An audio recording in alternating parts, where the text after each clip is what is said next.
계속되는 한파에 서산 가로림만 앞바다가 2년 만에 얼어붙었습니다. 서해 연안에 저수온주의보가 내려진 가운데 충남도는 양식장 예찰을 강화하는 등 피해 최소화에 나설 계획입니다. 중국산 구기자를 청양산으로 속여 수억 원의 부당이득을 챙긴 업자들이 구속됐습니다. 원산지를 눈으로 쉽게 구분하기가 어렵다는 점을 노렸습니다. 멈췄던 서산 시내버스가 운행을 재개한 가운데 시민단체가 버스업체를 상대로 손해배상 청구에 나섰습니다. 버스 공영제 추진도 촉구하고 있는데 이슈앤피플에서 자세한 이야기를 들어봅니다. 서산에서 내년 파리올림픽에 출전할 배드민턴 국가대표 선발전이 열리고 있습니다. 서산시는 배드민턴 대회 유치를 시작으로 종목을 확대해서 스포츠 마케팅을 본격 추진할 방침입니다.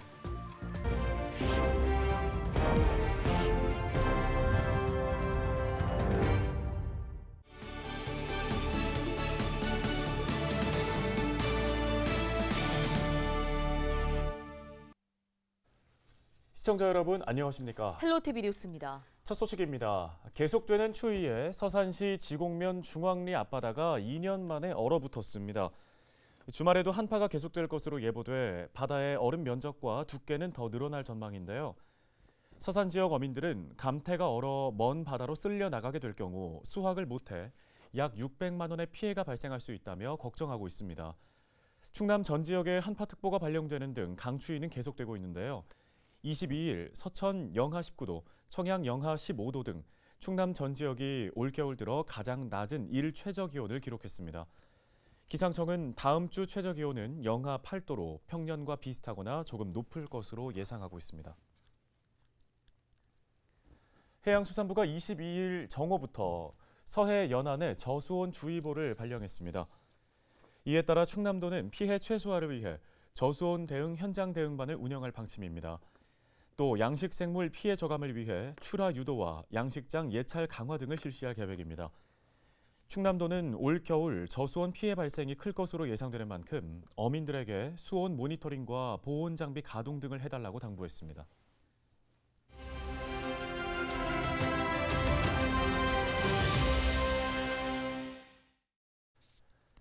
구기자로 가장 유명한 지역 바로 청양이죠.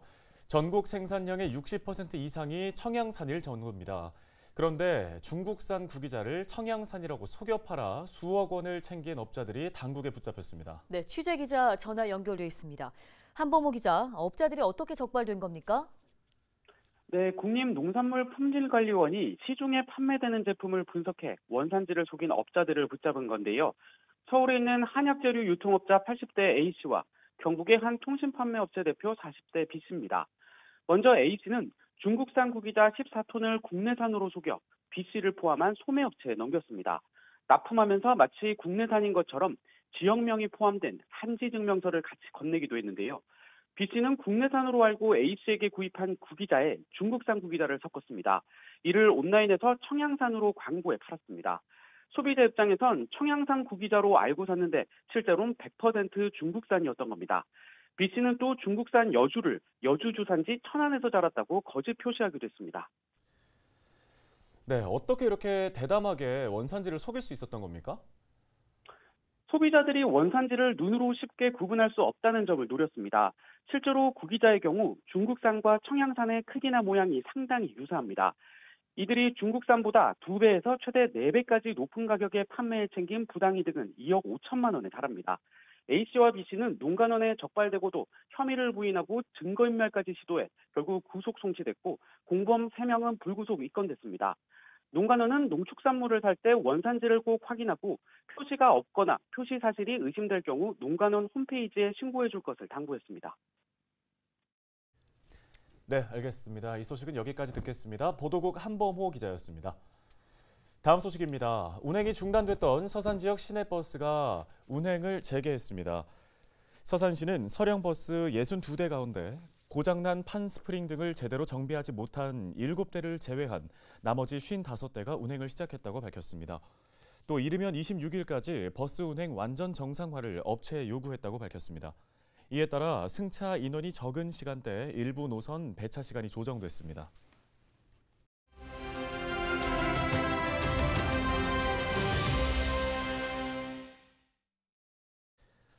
네, 네, 이 서산의 시내버스 업체인 서령버스가 지난해에도 버스 운행 중단 위기를 겪는 등 비슷한 상황이 반복되고 있습니다. 시민단체에서는 안정적인 버스 운행을 위해서는 버스 공영제를 추진해야 한다고 강조하고 있는데요. 네, 자세한 이야기를 서산 태안 시민행동 신현웅 상임대표 전화 연결해서 이야기 나눠보도록 하겠습니다. 먼저 버스 운행 중단으로 손해배상 소송을 준비 중인 것으로 알고 있습니다. 현재 상황을 좀 설명해 주실까요? 예, 버스의 특성상 버스는 교통약자인 노인분이나 아니면 학생들이 주로 이용을 합니다. 근데 이번 버스 중단 사태로 이 노인분들의 이동권이나 행복추구권, 교육받을 권리가 침해를 받았고요. 구체적으로는 학생들 학교 등하교 때 차가 없어서 택시를 타고 이용하거나 아니면 학원을 갈 때 버스가 없어서 택시를 이용한 분들에 대한 피해 사례가 많이 있었고요. 단적으로 노인분들과 관련돼서는 병원에 하나 한가운데에서 제보가 들어왔는데 평상시 한 120명 정도 내방을 했었는데 이번 버스 사태 이후에 40명 정도씩 밖에 하루에 오지 않았다는 것이 좀 구체적인 증거인 것 같고요. 저희들이 이런 피해자들을 모아서 피해자 소송인 모집을 좀 진행을 좀 하고 있습니다. 물적, 인적 피해를 입으신 분들을 모집해서 1차 법률적 검토는 끝났고요. 다시 소송인단이 모여지면은 같이 상의해서 직접 법원에 문제를 제기할 생각입니다. 네, 이렇게 반복되고 있는 서령버스의 운행 중단 사태의 근본적인 원인은 어디에 있다고 보시나요? 그동안 여러 가지 상황들이 있었는데 그것을 넘지 못하고 계속 보조금에만 의지해서 회사를 운영했고 실제로 근데 보조금 또한 투명하게 시민들한테 공개되거나 아니면 서산시가 직접 관리를 했는지 의문을 좀 갖고 있습니다. 보조금은 특별히 투명하게 집행되고 감독돼야 된다고 생각을 하고 있고요. 예, 그럼 이 버스 운행 중단 사태 앞으로 다시 반복되지 않기 위해서는 어떻게 해야 할까요? 예, 이 문제는 좀 단기적인 과제와 좀 장기적인 과제가 있을 것 같은데요. 단기적인 직접적인 과제는 버스가 운행이 좀 재개가 됐는데 일단 서령버스의 고강도 자구책을 실제로 좀 실행을 좀 해줬으면 좋겠습니다. 대표이사가 정말 진정성 있게 이 문제를 풀겠다고 하면 저는 개인적으로 급여까지 반납을 좀 해야 된다고 생각을 좀 하고 있고요. 두 번째로 서산시가 보조금 내역을 투명 있게 보관하고 관리하고 감독하겠다는 것들을 좀 하고 시민들한테 알려줘야 된다는 생각이 들고 있고요. 세 번째로 노선권과 노선 계획권을 서산시가 가져와서 준공영제에 맞게 좀 시행을 좀 했으면 좋겠다는 생각이 듭니다. 또 장기적으로는 실제로 이 문제 모든 것 풀기 위해서는 버스 공영제가 실행이 돼야 될 것 같고 그러기 위해서 저희들이 제안한 버스 공영제 준비단을 시민사회 전문가 서산시가 참여하는 가운데 빨리 구성해서 올해 안에 버스 공영제 도입을 위한 준비를 같이 하면 좋겠습니다. 네, 알겠습니다. 오늘 말씀은 여기까지 듣겠습니다. 서산태안 시민행동 신현웅 상임대표였습니다.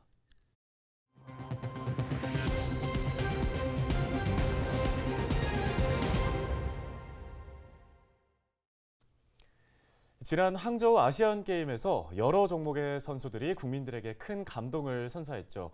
그중에서도 부상을 당했지만 투혼을 발휘해 금메달을 목에 건 안세영 선수가 활약한 배드민턴 종목은 큰 울림을 줬습니다. 네, 이런 가운데 배드민턴 종목의 국가대표를 선발하는 대회가 서산에서 열려 눈길을 끌고 있습니다.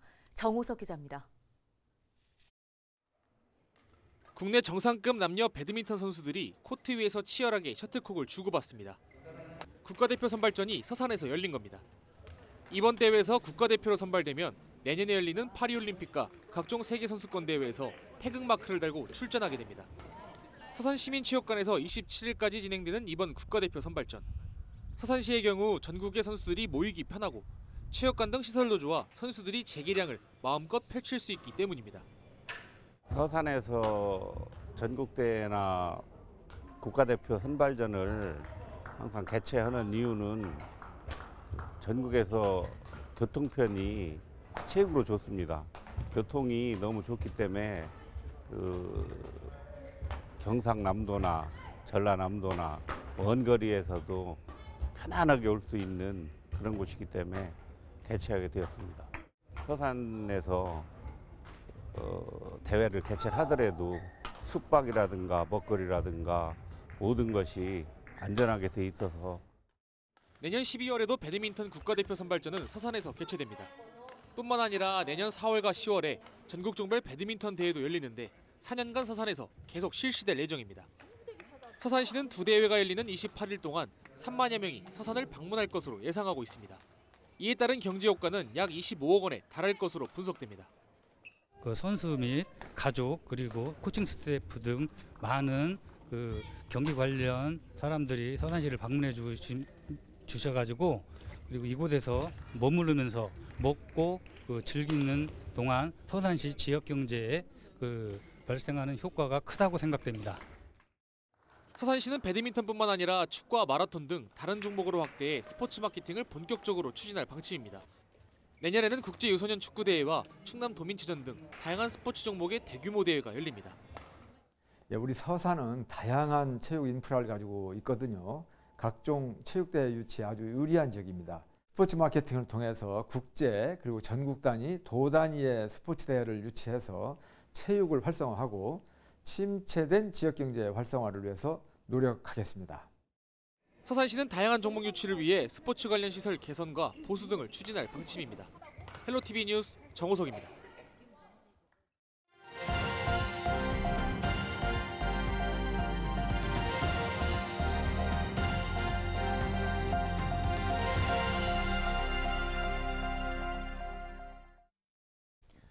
지역 소멸을 막아라 케이블 TV 공동 기획보도 순서입니다.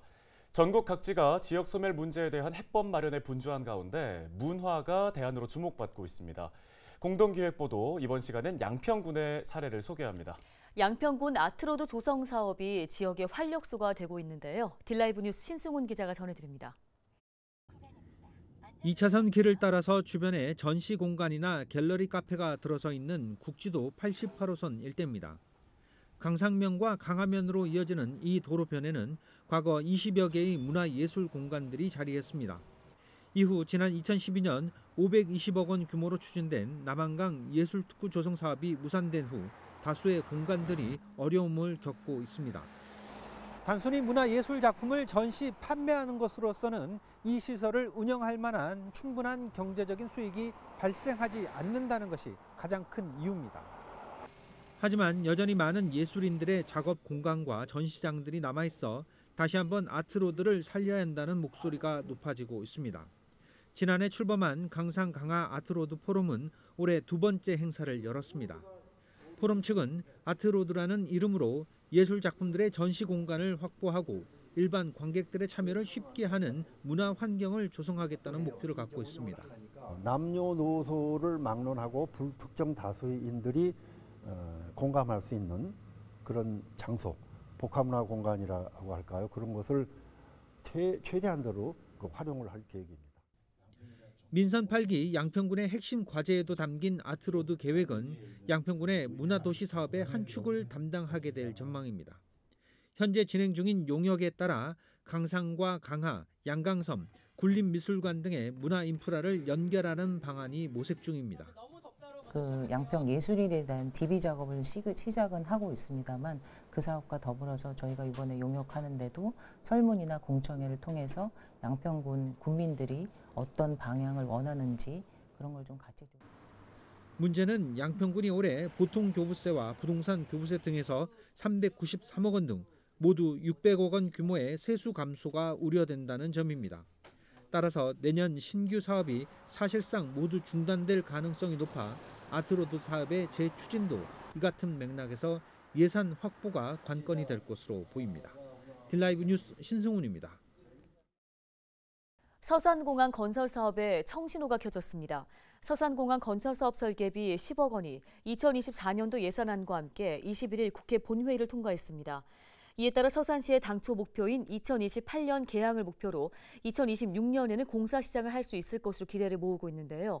서산시와 국토교통부는 지난 5월 서산공항 예비타당성 조사 탈락 후 재기획 연구 용역을 추진하고 예타 통과를 위해 사업비를 500억 원 이하로 줄였습니다. 앞으로 서산시는 항공사 초청 간담회와 정책 세미나 개최 등을 실시할 방침입니다.